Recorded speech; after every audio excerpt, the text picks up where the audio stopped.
नमस्कार, मी Preeti H K recipe Marathi and ब्लॉगमध्ये तुमचं सर्वांचं खूप खूप स्वागत आहे.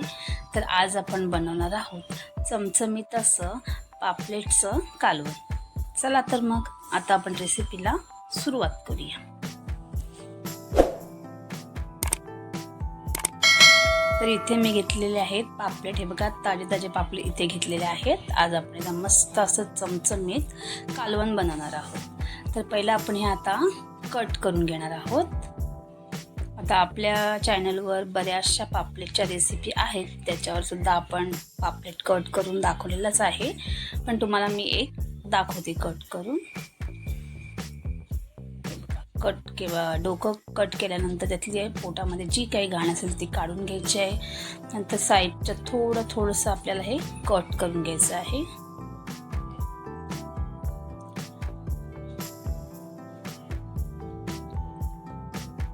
त्यानंतर आपल्या ह्याच्या तुकड्या करून घ्यायच्या. तर तुम्हाला जशा छोट्या मोठ्या हव्या आहेत तशा कट करून घ्यायच्या आहेत. आता इथे मी या 3 अशा करून घेतल्या आहेत अशा प्रकारे. त्याच्यानंतर हे जे डोकं आहे ना, हे बघा, हे तुम्ही असंच रशामध्ये टाकलं तरी चालणार आहे किंवा कट केलं तरी चालणार आहे. तर मी आता हे कट करून घेणार आहे.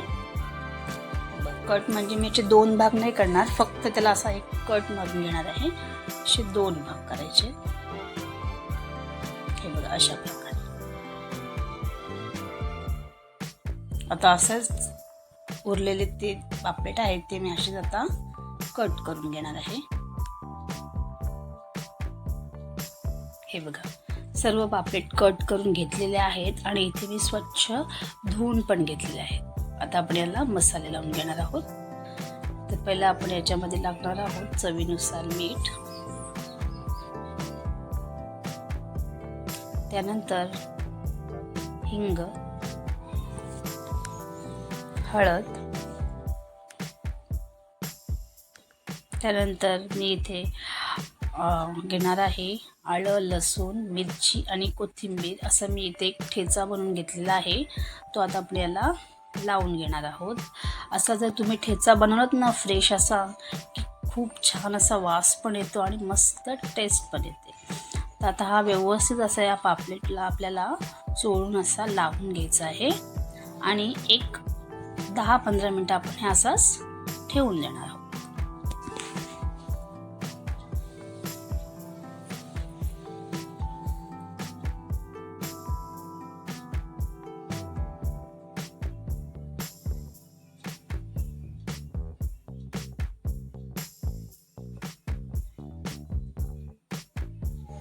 पॅन गरम करत ठेवलं आहे. त्याच्यामध्ये आपण टाकणार आहोत थोडंसं तेल. त्यानंतर आपण याच्यामध्ये टाकणार आहोत खोबरं. ते इथे मी हे बघा, आपली सुकी एक नारळाची एक वाटी नाही, अर्धी वाटी आहे ना, ती मी इथे घेतलेली आहे. म्हणजे जसं आता आपल्याला बनवायचं त्याप्रमाणे तुम्ही ते घेऊ शकता. तर मी ते अर्धी वाटी सुकं खोबरं कट करून घेतलेलं आहे. हे आपल्याला छान असं भाजून घ्यायचं आहे, खरपूस असं.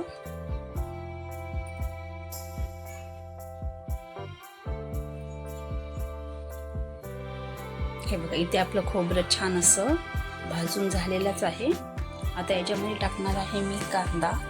तर हे बघा, इथे मी कांदा एक असा मोठा म्हणजे पातळ असा उभा चिरून घेतलेला आहे. आता कांदा सुद्धा आपल्या याच्यामध्ये छान असा म्हणजे एकदम भाजून घ्यायचा आहे, अगदी कलर चेंज होईपर्यंत आणि छान असा मऊसूद होईपर्यंत.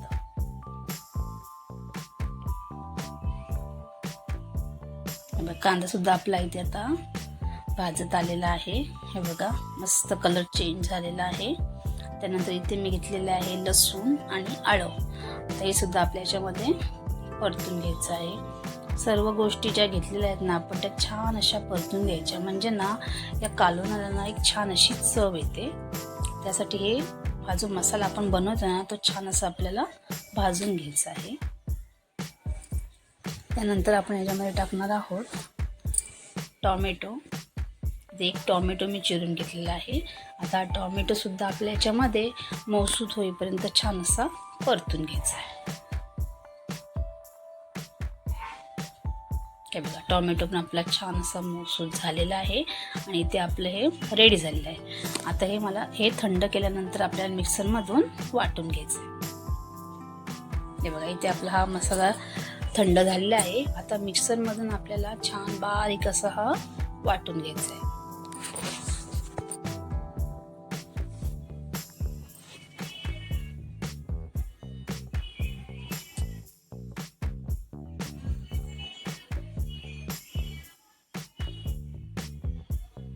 हे बघा सर्व मिक्सरमध्ये आपण इथे आता काढून घेतलेलं आहे.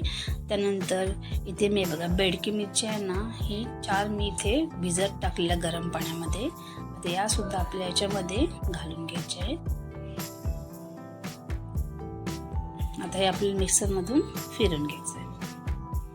मिक्सरमधून आपण इथे बघा फिरून घेतलंय. मस्त असं वाटण तयार आहे. आता आपण कालवण बनवण्यासाठी घेऊया. टोपामध्ये तेल गरम करत ठेवलेलं आहे.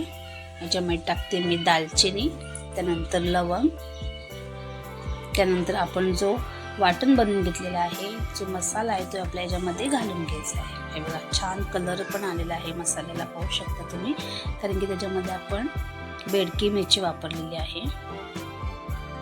सर्व मसाला आपल्याला काढून घ्यायचा आहे आणि छान असा आपल्याला हा परतून घ्यायचा आहे. आता मस्त असा आधी सुद्धा आपण छान असा हा भाजून घेतलेलाच आहे, पण आता तेलावरनं आपल्याला मस्त असा हा एक 5-7 मिनिटांना परतून घ्यायचा आहे. तर जितका आपण मसाला छान परतून घेऊ तितका आपला कालवणाला छान अशी टेस्ट येणार आहे.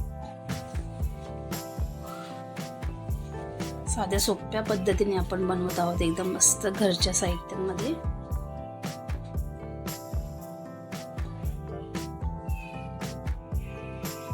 5-7 मिनिटं झालेले तुम्ही पाहू शकता. मस्त असं आपला इथे तयार झालेलं आहे. आता आपल्याला याच्यामध्ये टाकायचं आहे धनेपूड, त्याच्यानंतर आपला घरगुती मसाला.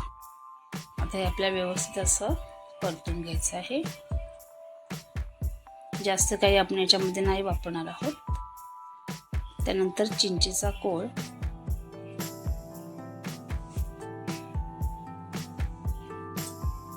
चिंचेचा कोळ पण आपल्याला छान त्याच्यामध्ये मिक्स करून घ्यायचा आहे.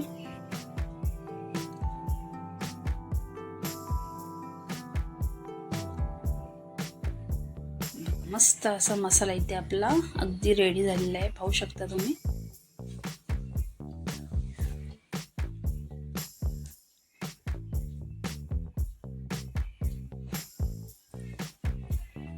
आता आपण जे पापलेट मॅरिनेट केलेलं ते आपल्या याच्यामध्ये घालून घ्यायचं आहे.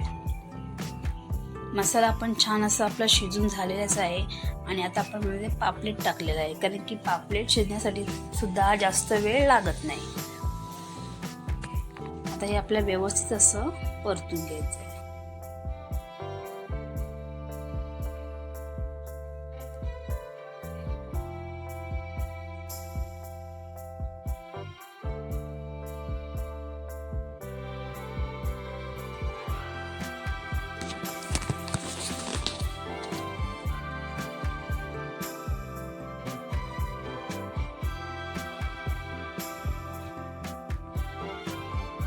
व्यवस्थित असं मिक्स करून झालेलं आहे आपल्या इथे.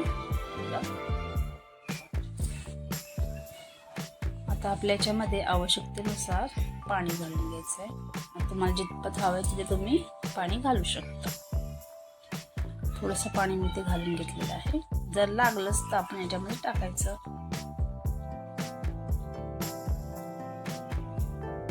त्यानंतर चवीनुसार मीठ.